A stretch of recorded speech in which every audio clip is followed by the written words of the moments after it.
ನಗರದಲ್ಲಿ ಶಾಂತಿ ಸುವ್ಯವಸ್ಥೆ ಚುನಾವಣಾರ್ಥ ಪೊಲೀಸ್ ಪಡೆಯಿಂದ ಪ್ರಮುಖ ರಸ್ತೆಗಳಲ್ಲಿ ಪಥಸಂಚಲನ.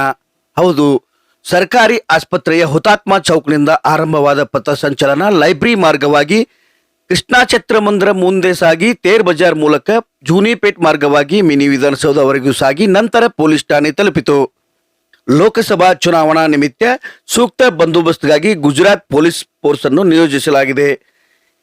ಇದೇ 7ರಂದು ನಡೆಯಲಿರುವ ಲೋಕಸಭಾ ಚುನಾವಣೆ ಸಂದರ್ಭದಲ್ಲಿ ಯಾವುದೇ ಅಹಿತಕರ ಘಟನೆ ನಡೆಯದಂತೆ ಸೂಕ್ತ ಬಂದೋಬಸ್ತ್ ನಿಯೋಜಿಸಲಾಗಿದೆ.